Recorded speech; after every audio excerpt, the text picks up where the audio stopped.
My name is Robert Muscat. I'm the President of the Indigenous Society of New South Wales. Thank you very much for attending this morning, to our members and non-members. Just a bit of advertising before we begin. We're just waiting for people to arrive. Every year we facilitate, organise 2 excursions for our members and non-members. One in the first half of the year and the second in the later part of the year. For 2025, we are promoting an excursion to Victoria Barracks Army Museum. If you are interested, it will happen on the 18th of May. The 18th of May. There is a sign-on sheet on the front table.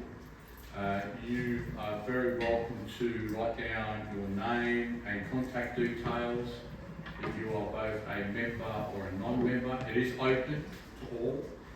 It will also be advertised through our social media platforms, and if you're a member, I will also be pushing out an email to you.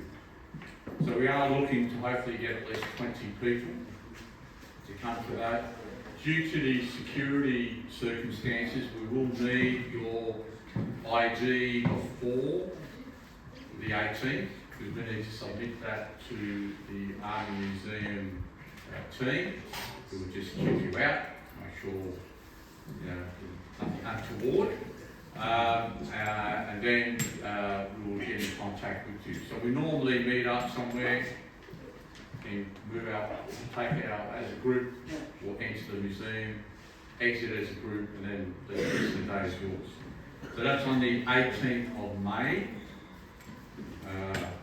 at the Army Museum at Victoria Barracks. Later in the year, around September, October, we will be organising a trip to Holsworthy to visit the Railway Museum, the Engineers Museum on site. And again, because it's an active barracks, we'll still need to go through their security checks.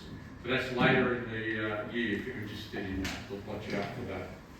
It's the Royal Australian Engineers Museum, Yes, that's correct. Thank you, Paul. Right, I think we're just about to start. Everyone's in. So I have the pleasure of introducing our speaker this morning.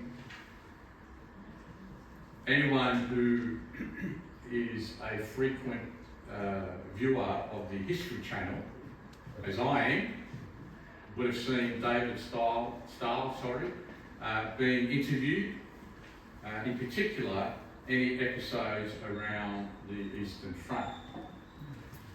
David is an associate professor at the University of New South Wales in Canberra, and also lectures at the Australian Defence Force Academy. And he's the author of numerous books, which you can see on the screen. And I do have a copy of the Operation Typhoon, a very well written book, and an enormous amount of work and detail has gone into that book. So I highly recommend it. Has written numerous books there on German operations on the Eastern Front during the Second World War. Also written about the Wehrmacht's wartime criminality, the German army as a social institution, and the politics of the German alliance system. So can we put our hands together to welcome Dr. David Stahel.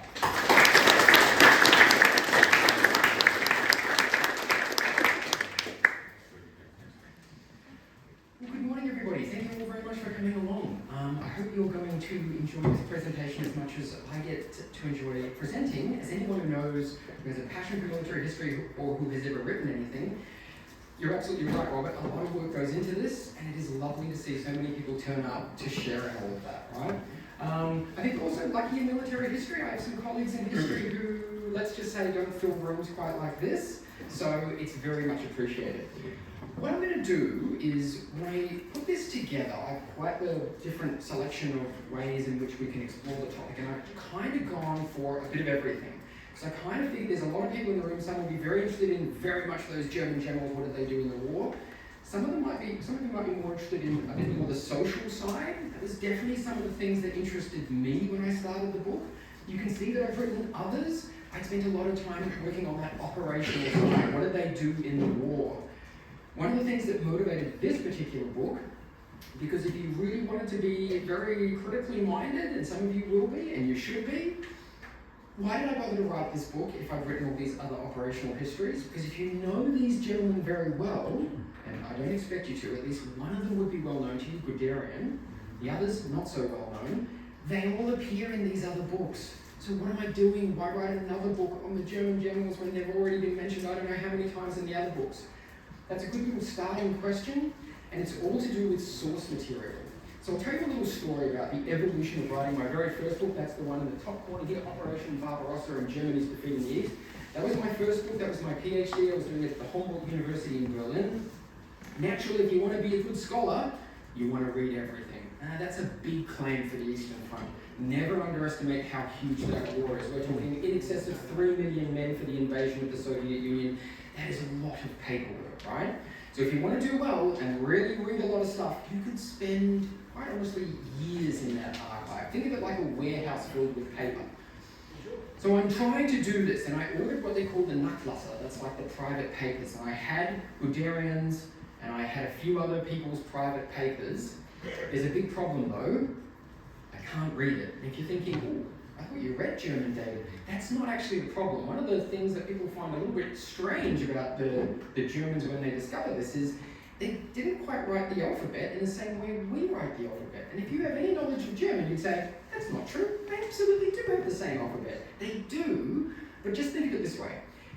Germany used to be a kind of confederation of many tiny little states. There was no overarching federalized system for the education, so who's to say how you form a G or an L or an M? So different states had different ways, it is the same alphabet, but of forming the letters differently. And it's only when Prussia becomes very much Prussia in the early part of the 20th century that they decide, let's have an education reform so that not everyone is writing the alphabet the way they want to do it in their little local town. And that takes time before that's even federalized beyond the whole of Prussia into all the other states. It just means when the German generals were young boys, they don't all have an alphabet or a script that is easy to read. And even Germans my age or your age, unless you've really learned it, some of you, if you know a lot, might be thinking, this is the Zitterlin. Yeah, Zitterlin is just the Prussian reform. There's all different kinds of understandings. I actually use that as my first slide. Can I use this? No, maybe not. Oops. Maybe I can change it this way. There we go. So this is one of the examples of the letters. Don't worry, you're probably thinking I can't read it. And sometimes people can't read things just because of the cursive handwriting. That can always be a challenge even in English. It doesn't help that then when there's a shortage of paper, they start writing over their own letter. But yeah, these letters are sometimes formed quite differently. So what to do? Back in the day, I saw this and I thought, well, there's something else called the Ordnance on Communication. That stipulates what you are allowed to put in a letter in the German army in the Second World War and what you are not allowed to put in there. It is an ordinance, that means it's for the German soldiers, and it's very strict. You are not allowed to mention where you are, you're not allowed to mention your commanding officer, you're not allowed to talk about anything you've heard about propaganda or anything. It's very strict. So there I was as a graduate student thinking, okay, if this exists for soldiers, I could spend all this money getting these letters transcribed, and then I'll end up reading about, I hope your mother's varicose veins are doing better. There'll be nothing of any interest for me here. So I went past it. I just said, okay, all these letters that I could transcribe, I won't bother with them. Besides, there is a smorgasbord of operational files out there. There's no end of reading. I can reconstruct these campaigns in very great detail through more conventional sources. Many years later, having written quite a few histories of this war in the East, I got curious. There was a German book, you perhaps don't know it, but it's by Johannes Herter, and it's a very good book, and there's a few passages that he included. A lot of Germans don't do military history, it has to be said. They'll do other angles, a lot of the War of Annihilation or the Holocaust and so on. But he had sentences from German generals' letters that I thought, that's operational. That absolutely should not be in those letters. What are the chances they didn't abide by their own ordinance? You know, one rule for the soldiers and one rule for us. So it made me curious, and in a different stage of life, with access to research money, I went back to these letters, got them all transcribed, and I'll never forget it. That morning, I opened it up at work, and come in the night, because Germans work together the time of the day, and I thought, oh my god, I've written all these books, and these letters are gold. There is so much in them. So I immediately got Herpen's done, Reinhard Schmitz, and I realised there's something else here. I regretted it for a few days. I regretted not having ever gone back through them. Why did I just not do it back in the day? But then I realised, no, this is a separate book. Why is it a separate book? Yes, they talk about operations. Yes, I'm interested in that. But there is so much more in those letters. If you're like me and you're interested in this, yep, we all want to know about campaigns and things. At the same time, if you've read a lot in this area, you realise one book can start to sometimes feel a bit like the last. How much are they value adding? Military history sells. Therefore, the bar sometimes for some publishers is very low. I don't care if there's anything new. If it's a scholarly press, oh, we absolutely care. You'll be peer reviewed for that. There's a lot of books coming out, right? Because they sell.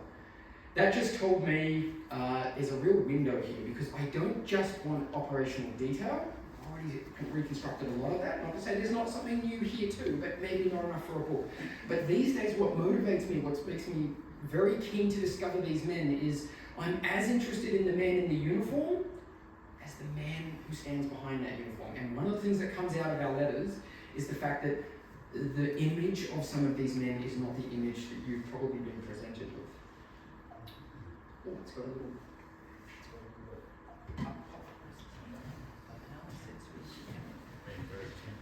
That's used to it, isn't it? That's all right. Oh, did it?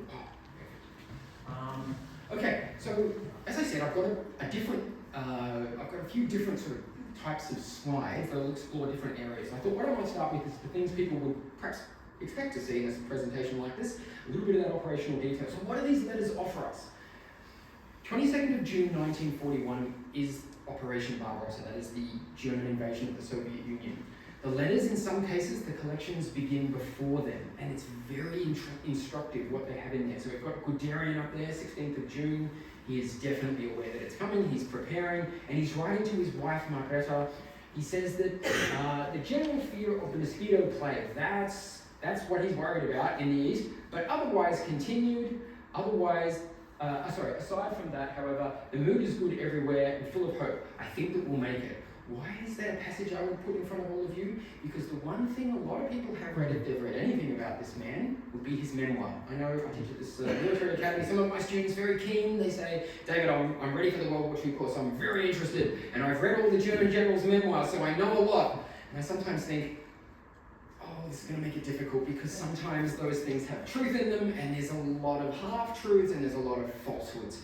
One of the things that Guderian writes in that memoir, it's almost verbatim here, all the men of the OKH and the OKW, that's the High Command of the Wehrmacht, High Command of the Army, they had nothing but positive things to say about this invasion, and I just knew it was all going to go badly, something along those lines, right? Clearly, that's not the case. Guderian is, it's fair to say, he is very much on board with this. He thinks it's going to be a great success. He's also, we shouldn't be surprised by that.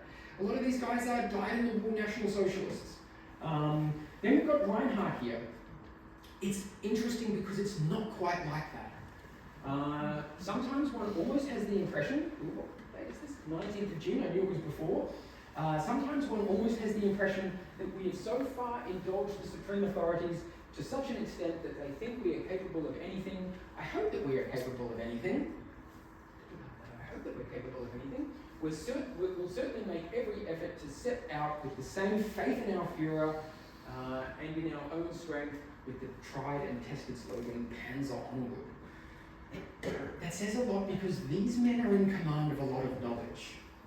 One of the things that I'm very interested in is this idea that, while I hope we're capable of anything, they're looking at a very, very long advance. The other thing about the Soviet Union is it expands like a funnel. That means your strength is going to dissipate, not just as you advance, which is very Clausewitzian, but it's going to be pooled.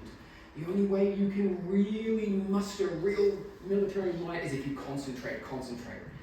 It suggests that men like Reinhardt have their doubts about some of the operational detail, but it's beholden on them also to say something about it. this idea that, well, I hope we're just capable of anything. That's not the way to go, especially when you've got others like Guderian who don't really see many problems with this at all. Okay, it's a big long campaign, so we're going to keep jumping in. 26th of August, we've got Herpener here. Oh, maybe just pause there for a moment. I might just back up. Why are we talking about these gentlemen? These guys are really interesting because they are all Panzer Group stroke Army, don't worry about that distinction just yet, commanders. So there are 4 Panzer groups on the Eastern Front in the Second World War. You'll hear lots of different terms, and I know some of you will be aware, but some of you may not be. A Panzer group or a Panzer army is a very large formation. There could be Panzer corps, there could be Panzer divisions. Why that's important is because all of these men are directly comparable, and they are all on the Eastern Front in 1941. One of the questions students love to ask me is, David, who's your favourite general? Or who's the best general? Things like that. Sounds like a reasonable question, but it's like comparing apples with oranges. They are fighting in different areas at different times, being expected to do different things with different sized formations. What's interesting if you want to do a study of these men is if they are directly comparable. There are only 6 men who command Panzer groups or Panzer armies in 1941. The other 2 aren't there, Hermann Hort and Kleist, but they don't have any private letter collections. So there's just really nothing to work with. What's unique is these men all do, and the letter collections are very revealing. So Herpener here, he is the commander of Panzer Group 4. Hort, the man I just mentioned, we don't have his. He's the commander of Panzer Group 3. Guderian, if you know, is Panzer Group 2. And Kleist is Panzer Group 1. Where does Reinhardt and Schmidt come in? They are Panzer Corps commanders, but they will be promoted in the course of the year. So they all reach that status during the year. So Herpener is a very important man, along with Guderian. He's a Panzer Group commander right from the beginning. 26th of August, we're 2 months into the campaign. I don't have any other ideas other than the hope that this campaign will soon be over. Unfortunately, I considerably miscalculated, though everyone else did too. I think that's also very revealing. What I like about statements like that, and I think is very true, we as historians have to ask questions of our sources. Why did they write that? If you gave me the letters of an American general in Afghanistan, not that I would work on any of that, but I would be suspicious as to whether or not these letters were not written with very much a view to history and the man's role in it. But that's different for these gentlemen. I don't think they had any concept that one day someone would be reading these in quite that way. In that sense, they're very honest letters. It actually raises a separate question that maybe will come up in question time, I'm not sure, but how reliable are they? I don't want to go down a big rabbit hole with that, because, well, one could say, okay, these are full letter collections, that's great. How trustworthy are they? In other words, is it the full collection or were they edited? I'll give you the... Oh, sorry, say again? Who did they write them to? They're all written to their wives. So these are,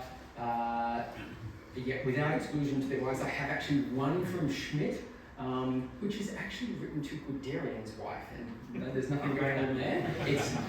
He's ingratiating himself to the great Panzer General. That's very much what's going on. But it's also a valuable letter in the way the tone changes, but we won't go into individual letters. In any case, so they're all writing to their wives, and how do I know that? I don't categorically know that they edited them, but it's almost certainly the case. Well, actually, I'll pause there. I do know that. Okay, so how? Very, very quickly, how do we know that? It's as simple as tracing back through the letters. In one case, Guderian's, we also have 13 letters from his wife. And she sometimes makes reference to letters on individual days, like, oh, thank you very much for your letter on the 13th. I quickly go back through all of Guderian's letters. There was not one in 1941 from the 13th. Therefore, there's a letter that he wrote that turned up at their house, so it didn't get lost, but it's not in the collection. That's immediately suspicious. And if you're thinking, why would that be suspicious? There's a lot more going on in the Barbarossa campaigns, I'm sure most of you are aware, than just a war. There is a conventional war, there's also very much the Holocaust, and there is something else that the Germans refer to as the Vernichtungskrieg, the War of Annihilation, which is to say a lot of people are being targeted and killed beyond just the Red Army. They know about it, they definitely do. Are they implicated? Oh, they're very implicated. Where do the Einsatzgruppen get their supplies? That is the guys doing the killing?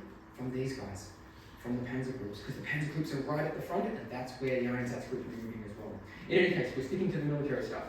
5th of September, we've now got Schmidt. If we had good weather, if we had the good weather of July, the war would be over. just weather, is that the only thing holding the Germans back? How many days of rain really were there in July, June and August? But now the heavens have become the Bolshevik savior. He's saying because it's raining, that does have a big effect on the roads in the east. Most of the roads are not sealed. That's very difficult for wheel, because most of it is wheeled. I know there's tanks that can move on that, but tanks don't go anywhere without ammunition and fuel. It's all coming with the roads.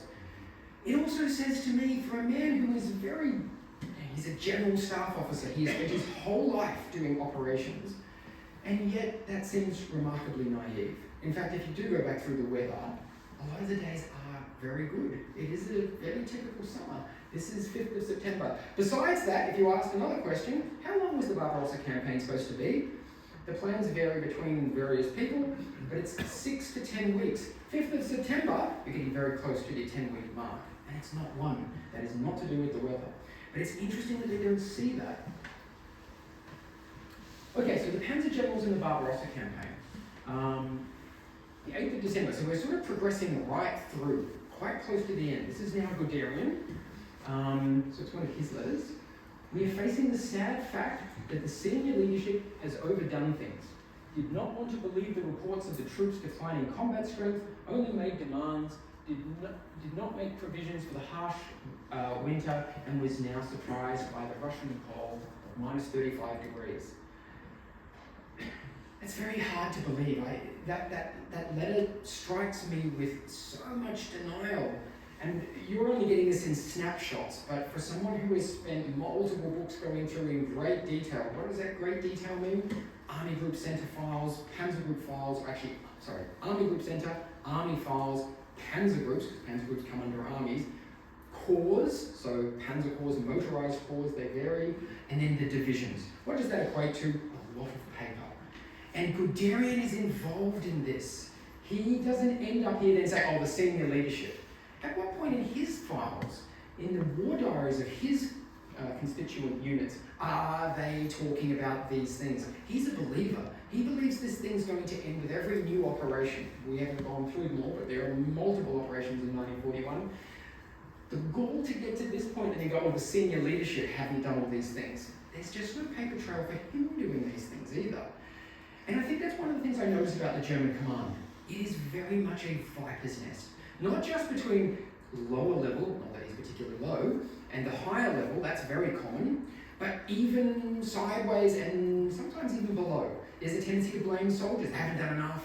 They'll blame each other. These Panzer commanders in particular, they tend not to get along with each other very well. They are constantly in competition for finite resources, and they make all kinds of cases about everyone else getting anything and I'm the poor cousin. 16th of December, so this is only a week on, you start to see another side to how he's explaining this failed operation. The complete underestimation of the enemy and the resulting recklessness with regards to preparations for the winter campaign in Russia have placed us in a very difficult position. How are we supposed to come out of this again? I don't know myself. That's a fair statement. There's, I think, no solution to the very deep hole that Germany is in. But then it goes on, I am only happy that the Führer is now at least in the picture. Where was Hitler all this time? He has twice stayed in military conferences. Sometimes Guderian's been in those rooms. But now he's suddenly in the picture and will hopefully intervene with his usual vigour in the bureaucratized gears of the army, railroad and other machinery. There is no quick fix to this problem. The problems that the German army have in the East are systemic. I could go into a great deal of detail as to how these work. It also shocks me that Guderian doesn't know that. You could say, David, you're only a historian. How do you know all this stuff? How do you know better than Guderian? I don't. All I do is read his files. I'm reading the files. The same files being generated in his command. That's how you can look at, okay, and it does get complicated. As any of you would know from your own areas of work, it always seems superficially, well, there's the problem. But if you know the detail, you realize sometimes, oh yeah, I can see how there's no quick fixes to this. They are deeply, deeply invested in the East by this point. Those supply lines are extremely long. Their motorized capabilities have been very, very steeply declined. The only way to move anything to the East is with those railroads. Those railroads are not working. The number of trains coming every day are nowhere near enough just to keep them supply with what they need, so they are really living beneath what they need. And if you're very, very, very well read on all of this, is a major Soviet offensive coming, an offensive that they had no idea was coming.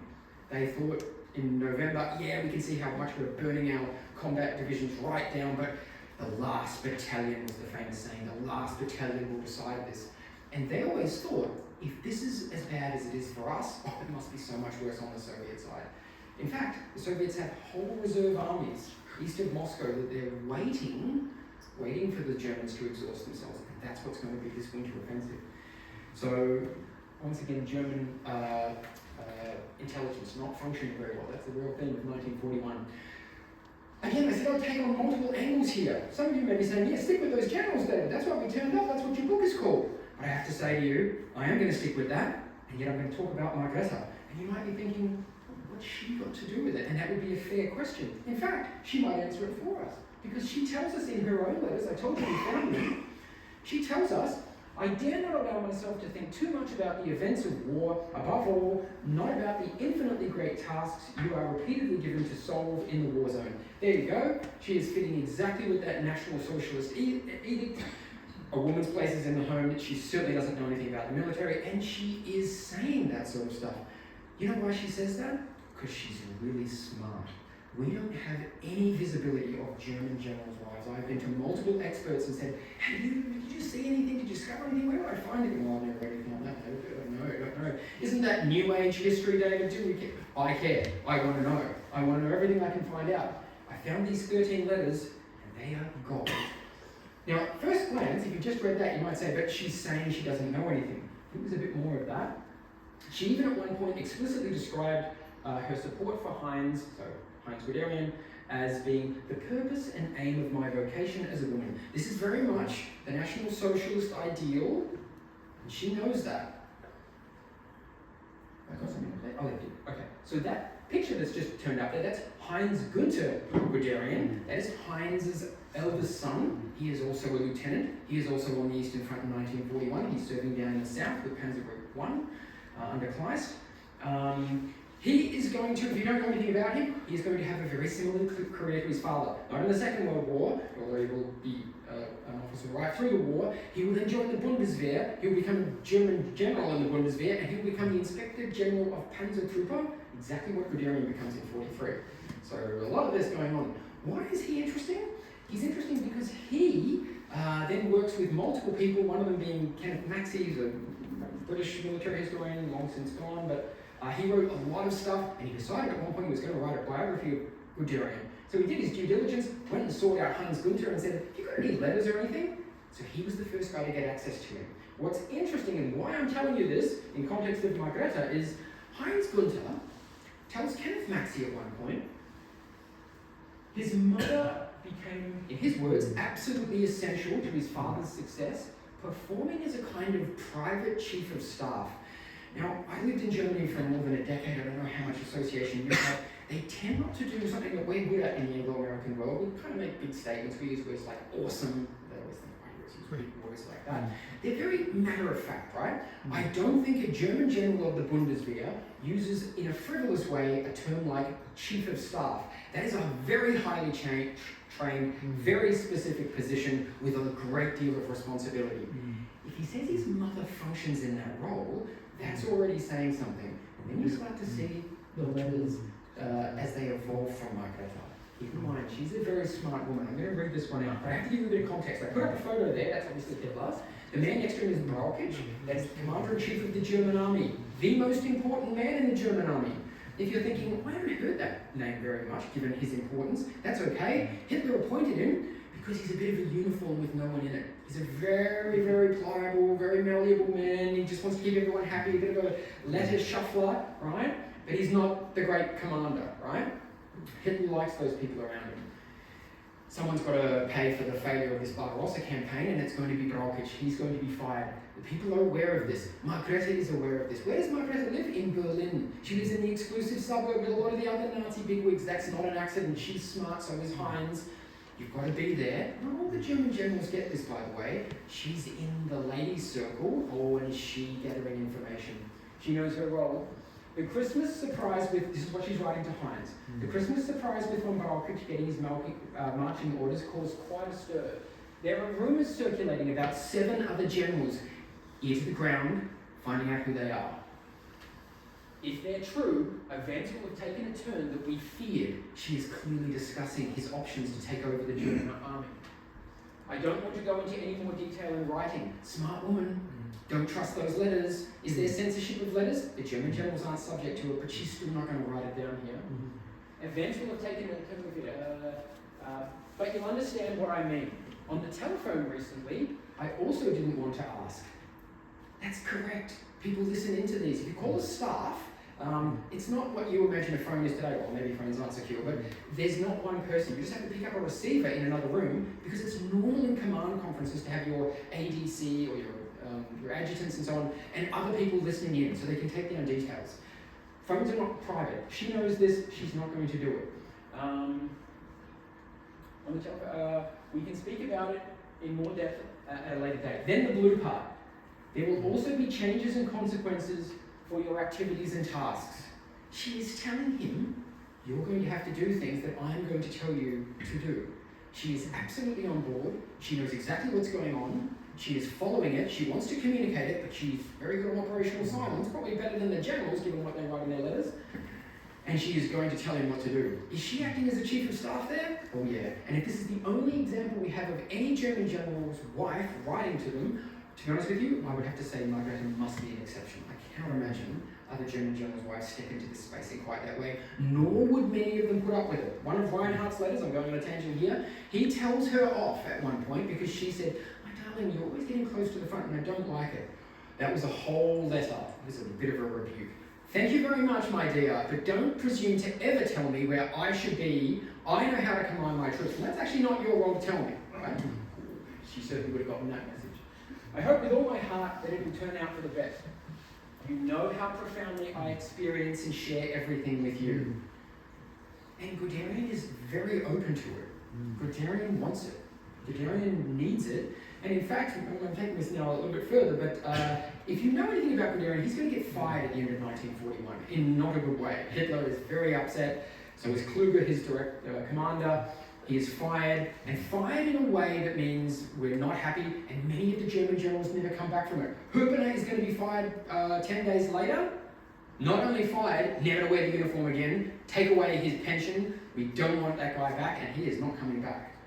Guderian makes it back. How does he do that? I'm doing this from memory now, but Margrethe's sister is married to Wilhelm Keitel, that is the head of the German Wehrmacht, the highest ranking officer in Nazi Germany.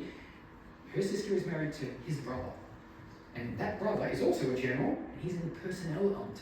That is the guy who works out promotions. Plus you've got to work Hitler, and you've got to work the network. Hitler knows a lot of the top Nazis, including Himmler, and he's working that for quite some time, and then he finally makes it back in again in 43. And he learned his one thing. Don't say no when they say yes. Okay, and this is just a little side here. The Alameda, who's written a very interesting book there, and it's one of the few areas that talks about the actions of wives. The actions of wives, talking about the inner circle of Nazism, but it applies to the generals. The actions of wives of male members of his inner sanctum should not be overlooked. In most cases, they were surprisingly well informed and used their own celebrity to work in favour of their husbands and friends. Not all German generals by any means do that. The ones that are very well known, hence why are we talking so much about Guderian? Because Guderian knew how to do this stuff. I'm very critical, if you've read any of my stuff, of these men often as generals, because as generals they make a lot of mistakes. And I'm not just talking about, oh, it's easy with the benefit of hindsight. No, things that they should be doing, that German General Staff Corps teaches them to do, that they just don't do. If we have time, we'll get into some of that. So Margrethe's role, very, very quickly to wrap up on this. With the greatest sympathy, we are thinking of you in terrible wintry Russia, and we are grateful and ashamed that we have permitted the nice, warm, well-kept home here. This is the confluence of Heimat and Front, right? This is, in Nazi propaganda, we are all in this together. There is no front and homeland, living large, and she's very much on board with this. She wants to be supportive. A final thing, I realise I've taken a lot of time on her, but I want to just do one more thing. This is their second son, Kurt. They only have 2 sons. He's also on the Eastern Front. He's also commanding. He's up in Army Group North. And they haven't heard from him in many, many weeks. That's always a worry. You have to be worried if you haven't heard from your son in many, many weeks. The officer attrition rate, especially for junior officers, was extremely high on the Eastern Front. That reflects that go-getter, very, very forward front sort of mentality that they had. Then something happens. She's been writing to Heinz saying, I still haven't heard from Kurt. She never says anything too emotional, but she mentions this. Then a letter turns up from Kurt, addressed to his brother, Heinz Günther. That's kind of odd. He knows he's on the Eastern Front, but he also knows letters are likely to get to the Eastern Front much quicker if you send them back to Germany, and she forwards it on. She says to Heinz in the letter, oh, a letter from Kurt arrived to Heinz Günther. I accidentally opened it. She did not accidentally open that letter. She opened that letter. And here's the thing that I find very interesting. I don't know that I need to read it. Basically, he is just talking about his operations. You know, it's death-defying. We lost a third of the battalion here. There's things, vehicles being shot to pieces until we are thrown out of the town. And it's very combat-oriented. Perhaps that's reflective of what younger men would like to write about to show that they are very much on the forefront of all of this. What I find particularly fascinating about this is, yeah, that's interesting. We only have this, by the way, because she copies it out in a letter to Heinz Guderian. We don't have Kurt's letter itself. She obviously probably then sent it on. What's interesting is everything that comes before this and after this. Before this, she's talking about very mundane things. When she finishes this paragraph, having seen that her youngest son is in the throes and many of his people in his unit have been killed, she then continues, again, almost verbatim, well, Auntie Bessie's just finished her stay with me. What a lovely, lovely stay it was. I just caught up on all the family news, and guess what? Then we took her to the train station, and what luck? She got a window seat. I just couldn't. When I first read it, I thought, did I miss this actually here? No. And I don't know to this day, I pose it to you as a question, is that something about, I'm a big believer in a National Socialist mindset. And how do you get from being, I'm a German general, very respectable man, tradition is everything, I believe in, war and order, I'm a fine, upstanding gentleman. And then I go into another room, a room that people like me won't necessarily spend as much time with because I'm an operational military historian, and talk about, yeah, we're going to kill all these Jews. Right, and how much ammunition do you need for it? Yep, great. How do they go between the two? What's going on there? And remember, after the war, they're smart enough to know, especially Guderian, he's very good at the politics. He's sitting in front of Americans. I had absolutely no idea what they were doing. I had no clue. Yeah, I was appalled myself. Really? Is that what they did? And they play that to a T. They are really good at it. What is the truth?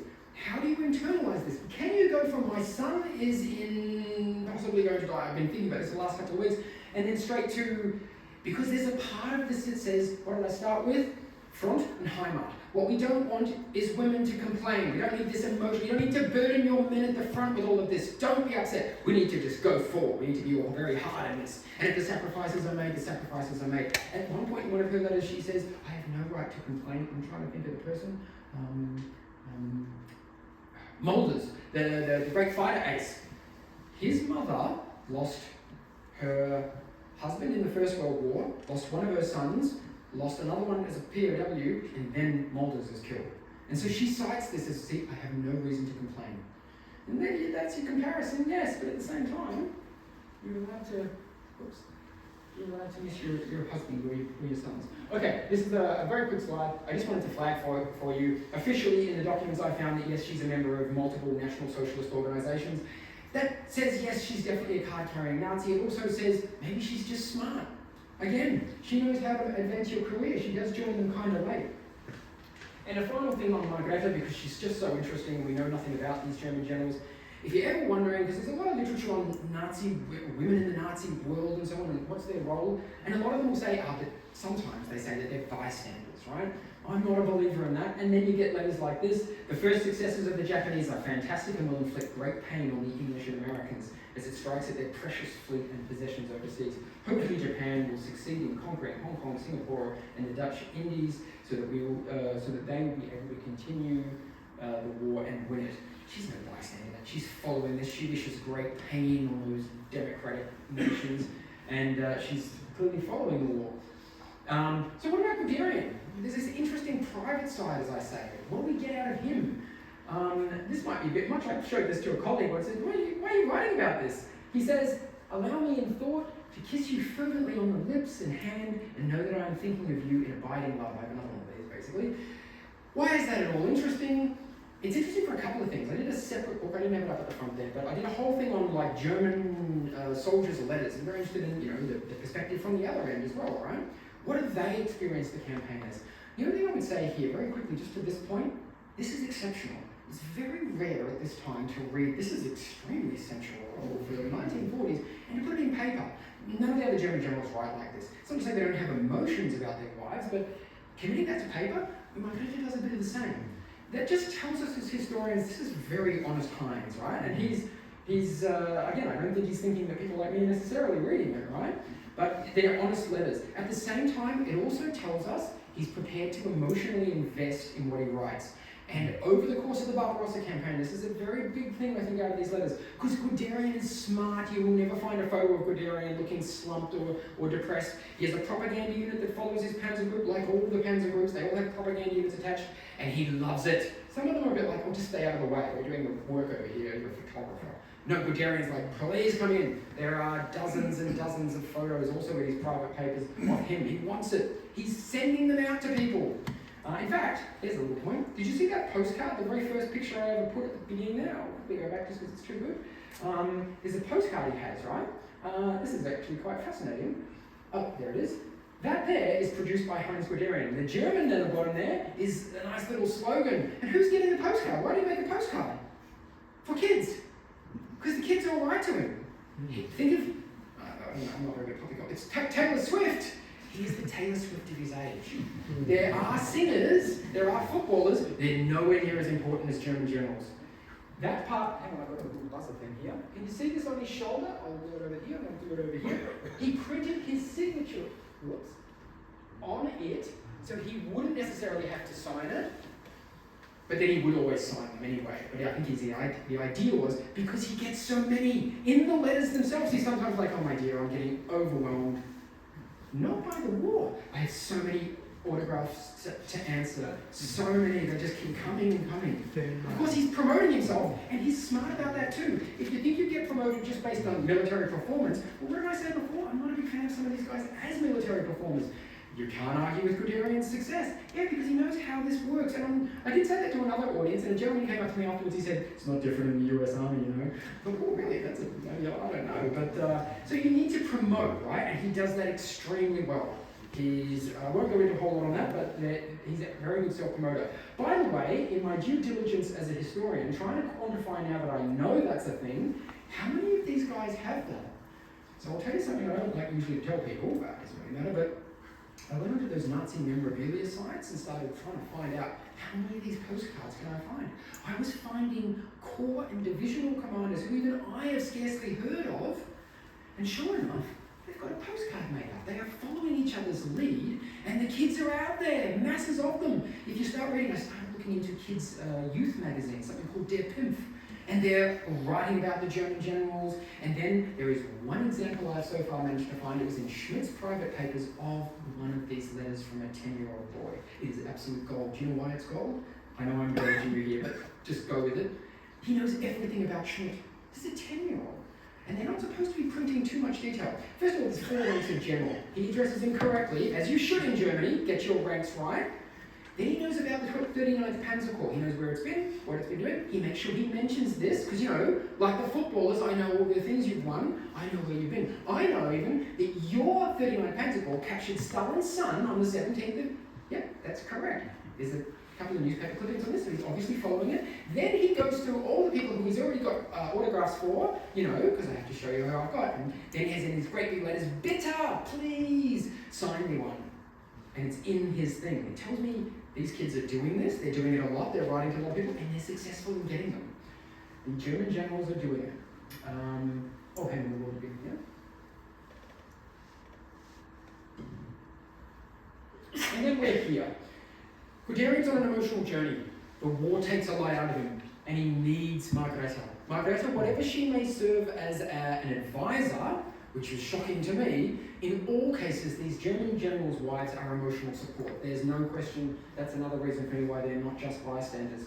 You can imagine how pleased I am that you empathise so fervently with me despite the long separation, and that I have this one possibility to unburden my heart to another human being that is infinitely valuable and liberating, because as an older person, I am ever more isolated, and the young people increasingly keep their distance. He needs Margaret. And that's important because these photos, the images, I grew up with them too. Seeing Guderian, the great Panzer commander, the man, go-getter, bold, daring. You read the letters, a different man emerges. And again, good due diligence, lots of people cross-checking theirs. I forget the diary, but there's one of the gentlemen who come into contact with him. He's a Luftwaffe general in the early part of December. And he writes in his own personal diary, I'm so exhausted, mentally exhausted. Then I went to see the great Guderian, needing that big recharge that I knew Guderian would give me. And I encountered, in German, a Gummilöwe, a rubber lion. In other words, he's noticing Guderian's a broken man. Guderian really is, that's the way to say it. I'd say his mental health is in an extremely poor state by December of 41. And look, in that area, I'm not being critical of him. I think he has been through a lot. I would say he has a lot to answer for in terms of why he's ended up where he has. But nevertheless, that's where he is. A quick sideways again.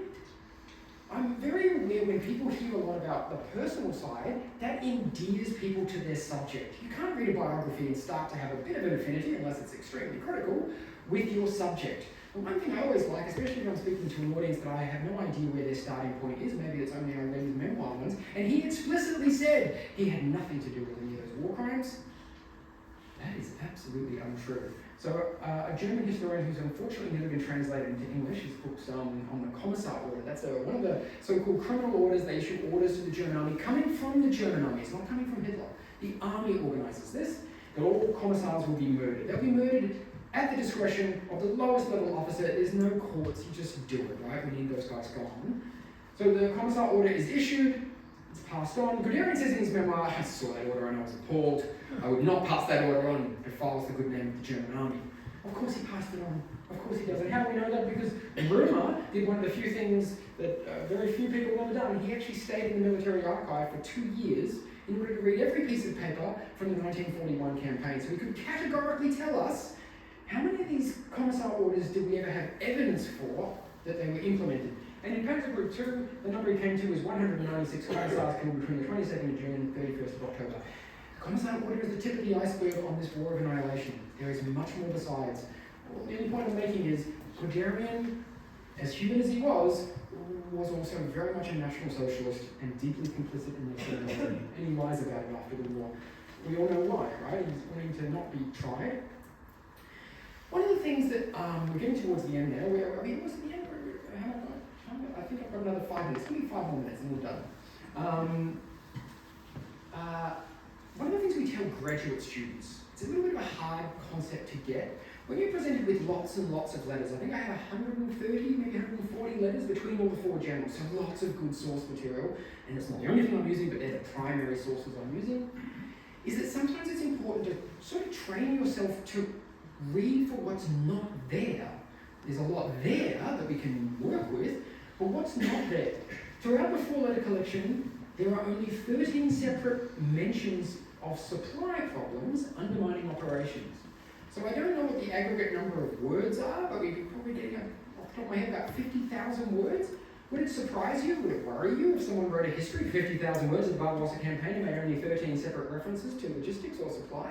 That seems very problematic when you're invading the biggest country in the world.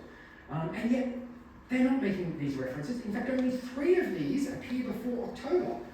Remember what I said before, 6 to 10 weeks for the operation is a very, very long distance to go through. It's not just linear distance, it's what is that? Surely you're asking these questions. What's the topography like? How many roads are there? What is Belarus in the 1940s? Oh, it's big forests and swamps. Right, so how are we going to move through that really rapidly if, the colloquial blitzkrieg is what we're propagating here in the Panzer groups? We need speed, we need speed, we need speed. Right, trains. Yeah, trains won't move at that speed. By the way, the gauge is different in the east. You're going to have to shorten the gauge. The Germans know this much, and they are planning for that, except the railroad teams are extremely poorly resourced because, it's so simple, guys. All you have to do, knock the little nails up, move them closer, and you're done, right? Then you run the German train zone. That's as simple as it is, and they're resourced with that idea in mind. Except war's not quite like that. The Luftwaffe themselves are bombing the train lines. Not to mention the Soviets are very good at scorched earth. Then they get there and realise, oh, we're going to do all the heavy lift. We need everything. We need everything. We're going to rebuild it all. So it's happening at a very slow pace. How do you bridge the gap? Trucks. But trucks aren't particularly good. The longer they go, the more diminishing the returns are because they're consuming their own load just to move. In any case, it should be shocking to everyone from men trained in the German general staff that they're not more aware. And if you're thinking, but don't they have a supply officer in that general staff, if you're very well versed in that, the INSB? They do, but in the culture, INSB is basically, this is how it works. I would tell you, this is where we're going, you make it happen. Don't trouble me with your problems. We're going here, and if you can't make it happen, that's on you. That's not how modern military commanders plan. They are in the room and they're informing the end goal, but the Wehrmacht is different. One of the best indications of the insular world of the German generals inhabited is their relative disinterest in the Red Army. One of the things we teach in strategy is your enemy always has agency, right? It's you plan in your own world and you're going to work it all out, but your enemy is going to be actively trying to subvert any plan you have. So again, one of the things you should be looking at is, do they discuss and do they consider what the Red Army is doing? Especially when your intelligence is often proven to be incorrect. It's interesting to me that they don't start thinking about it, but they really don't. And when they do start talking about it, it often reflects these National Socialist precepts of who their enemy is, often very, very devalued, either on a racial sense or just they don't think the Red Army is capable of anything. That might be okay if you're on your own learning curve in June and July. By October, November, the Red Army have proven they fight. In fact, they're saying they fight better than French and British. They really fight to the end. So there's all kinds of problems with how they understand and how they learn. I might skip over this because I realise I had your time in MG and we are, I had two more. But I think we've got time for questions. I don't know if I have that option. Great, thank you very much.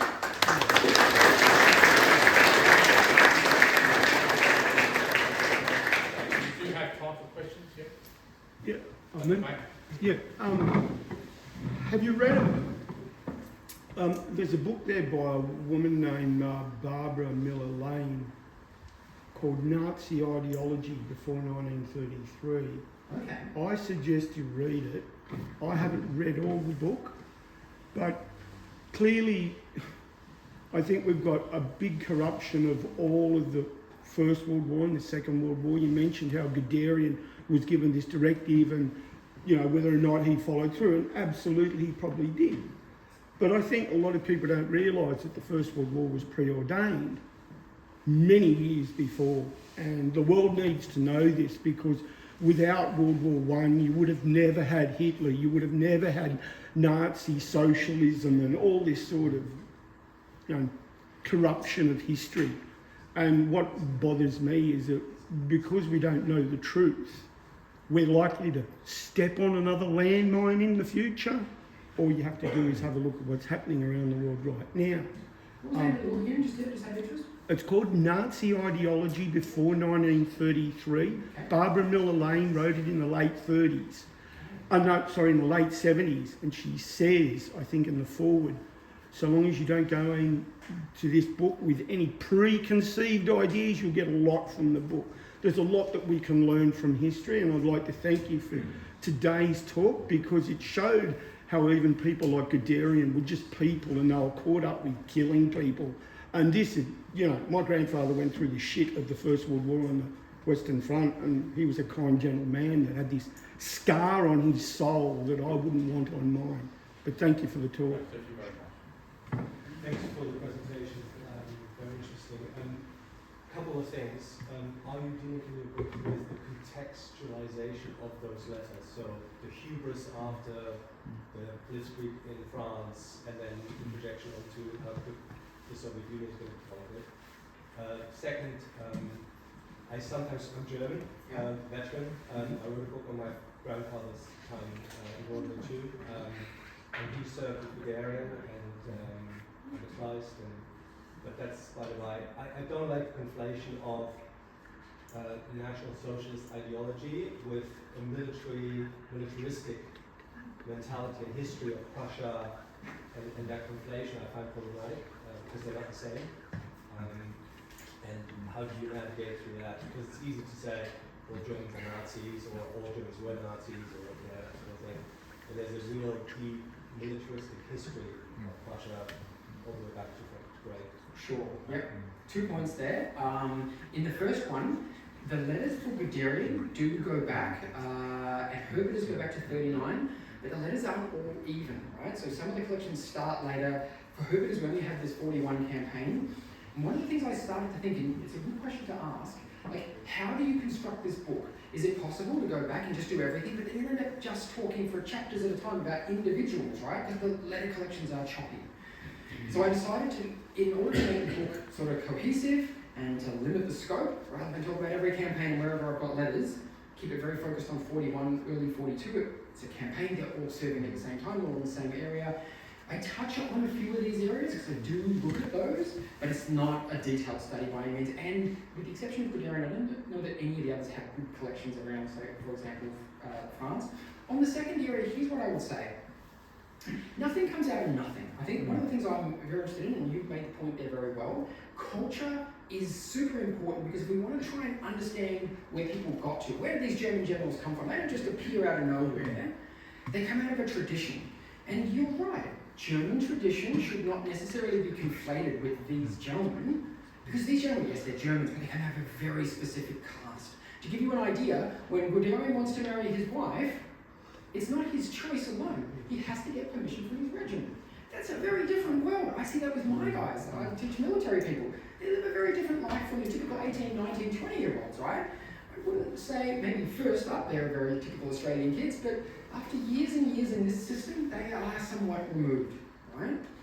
German generals, that's even more true. They are very, very, and they hold themselves in this way. They are treated in the society in this way. They are great, venerated men of their time. And they sometimes in their private conversations see themselves as, weak civilians who don't understand, they're not doing what they're doing. So I think there's a difference there. The other thing I would say very quickly on this is, in German military tradition in the 19th century versus what we see with our German generals, if we had to draw some difference, the ideas are there. Like, they talk about in the 19th century something called Kampfgeist, so, fighting power, or Siegeswille, the will to victory. Those ideas are there. They're not new ideas. My feeling is, and we may disagree here, that when you walk into a world of National Socialism, what does it mean to say National Socialist military thinking? To my mind, it is those same ideas. All good armies have those ideas. You need to have men who believe, right? You can't just be like, oh, wishy-washy, I think we'll attack, but I don't know, You need that. So that's, in a sense, a good culture. The problem is you can go way too far with it. That's these guys. When they are saying, should we attack Voronezh in the latter part of November 1941, what German general, division, corps, army group says, we can't do it. There are simply no supplies. We fought so hard to get to Kursk, they've just taken Kursk. I know that's a big battle from 43, but they actually take it in 41. And nobody will say, mein Führer, I think we just can't do it, right? For good reason. And they never get anywhere near it, right? But people feel, because culturally, I don't want to be that naysayer in the room, because the naysayer in the room is the one who can't get the job done. Get rid of him, get me somebody who can. And there's always plenty of people saying, I can get the job done. That's different. That's a national, because you don't get British commanders saying, yeah, why not? Let's just drive to Berlin. Yeah, great idea. No, they're going to have a supply guy, they're going to have an intelligence guy, they're going to say that's just not feasible. And he'll be the one removed, because you don't have crazy ideas. Yet the German generals seem to believe in a sort of, in the same way, let's send U-boats to the South Atlantic. Wow, that's a very National Socialist idea in my mind. Anyway, sorry, you have the failure to plan and the arrogance that often leads to it. I mean, that's not just German. No, The that's right. Americans are the same. You have a huge amount of power and a huge amount of resources. You see everything through your eyes. You don't look at what you're trying to do. Would you just comment on that? I mean, that's not a specifically. I mean, the Germans have a particular slant on it because it came from their culture. But it seems to me that other great military powers have much of the same failing. Oh, I think so. I mean, one of the things I noticed from talking to people like you guys, who have your own academic or military careers, I never served in the military, is a number of times I talk about my issues that I see or identify, and then they say, oh, I've seen the same thing, or this is what I've seen. I think that's correct. I also think in fairness to these gentlemen, you don't rise to being a German general without a real sense of achievement, and having had achievements along the way. I'm not saying Guderian doesn't also achieve things. The problem is that the success you have builds hubris. You can be confident, and that's important. I'd like to be a confident academic, but I don't want to ever get to the point where I don't turn up at events like this and can't learn something, or I can't read some young PhD student, maybe even a undergraduate student's paper and think, yeah, maybe I've not thought through that properly. That's where you keep your sort of sharp wits about you. The danger of hubris is always there. I think it's a very human thing. Ego is everything, right? The German Panzer generals, what was their basic background? Were they infantry, engineers, signals? They didn't start their career as Panzers. Where did they start? They start in all different areas. So Guderians and signals. Herbener is a very much sort of infantry guy. In fact, at one point he's tunneling under the French lines and they all collapses down on him, and he's talking in these letters about having flashbacks to the First World War. And so these guys are very much seen combat, but it's the broad spectrum. It's also interesting to me when you talk about their backgrounds. Some of them have experiences of fighting in Russia in the First World War, which I wish I could get more information about. It's just sort of fascinating that they're sort of, in a sense, back here fighting again. I was wondering if you discovered any of their preferences for reading, any of the Panzer generals, like did they read Heidegger and were inspired by those kind of reading? Yeah, that's another good question, and I wish I had more on it. It may be that they don't read. It may be that they're right about what they're reading. One of the things that's interesting about Kleist, one of the gentlemen who I didn't mention here, but I saw his post-war interrogations, and they start asking him about Clausewitz. This is a man from the German General Staff, and he says, oh yeah, I should probably know something about him, but I've never read him. I thought, that says to me so much. Maybe they explain some of the stuff I've seen. I just wish I knew how many others were in that category. But clearly he made it right through General Staff training as a man who was career military. I never read Clausewitz. Maybe I should have. We're going to have two more questions because we're just coming to the end. Did you have yeah, I had my hand up. I wanted to ask you whether, like David Glantz's work on going to the Soviet archives and sort of giving a different view of what happened on the Eastern Front. I mean, is that something that you sort of do as well? So not really. I mean, there are people, and it depends on what you guys read, who love comparative history, right? So I've got this side of the front and I've got that side of the front. Once or twice, if you bother to ever read those Amazon reviews, I don't really read them that much, but when I first started writing books, I did, and some people say, it's just the Germans, where are the Soviets? The thing about the Eastern Front is it's so huge. There's so much source material. In some ways, I could be my own biggest critic and say, you guys sometimes say, I've got this wonderful introduction from Robert, it's very detailed. Yeah, it is. I'm the only one in the room who knows how many files I just got to and went, that one, how many, the whole shelf? Okay, we'll go to that one, and I think that one. And there's a method to it, I'm not just randomly picking. But there's always things left. So no, I've got my limitations. In some ways these days with access to Russia, I'm very glad I don't have to try and say, where am I going to get my source material? By the way, David, I don't think he writes anymore, David Glantz. He's still in good health, but his wife is not, and he is a full-time carer, so he's really stopped everything, and I don't know if he'll go back to it. But I did ask him, I said, David, you've got to tell me the secrets, how do you do it? If you've seen David Glantz, a book like this turns up every other year, right? I said, is it something about being retired? Or even if I was retired, I wouldn't be doing that. He said, David, in the 1990s I went to Russia and it was all open, but I know Russia and I didn't trust it. So I just said, right, I'm copying all of it. I just copied, I just had these people working for me. If you go to my house ever, you'll find there's a massive annex, and I can imagine these American houses, above my garage, and in my garage just as my own private archive. So into the future, if we don't have access to Russia, although some of it's digitized, maybe David Glantz's house? Not that I said go there, all right?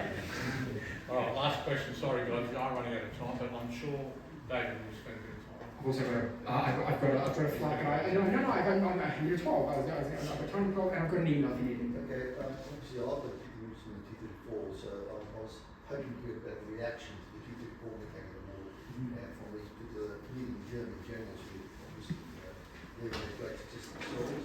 type of patient, so what's their reaction to the call, how do they respond to it, etc. There's real shock that they have this. T-34 is a sort of medium tank. There's also something called the KV-1, which is a very big, heavy tank. Specifically to the German generals, none of these guys actually mention it, which is interesting in and of itself, although as I did say before, the letter collections aren't complete. Kleist does make note of it, and he is very impressed. He's impressed on numerous Soviet weapon systems, partly because their idea was, Soviets are rubbish. Like, they don't have good equipment. And their operational performance had never been great. I mean, you know, First World War hadn't gone well, there's a big civil war thereafter, they don't do well in Finland, you know, there's the Spanish War, they don't do well there, they don't even reach their objectives in Poland when because they run out of fuel, and their idea is this is the paper tiger, right? By the way, before we say that somehow, again, this National Socialist thing, if you go into American and British files, because of course they're doing assessments of the Soviets, they come to very similar conclusions. So maybe that's not all about just some sort of, you know, I'm going to see the enemy as I wish to. And again, it's something we teach at the Australian Defence Force Academy. Do not project too much on your enemy. And as a final point on that, as someone who spent a long time in Germany and loved my time there were many instances where I realised what it was to be in a way Australian. And you can only ever know that if you never live anywhere else, by going to another place and realising, the humour is different. Well, they don't do this way. It's interesting. Wow, that must make me in some ways unique. That's what we are, right? And there's nothing bad or good about it, it's just that's the difference, right? And I think that cultural side, that tendency to underestimate your enemy is more common than I think professional officers would like. Yeah, great. Can we put our hands together again?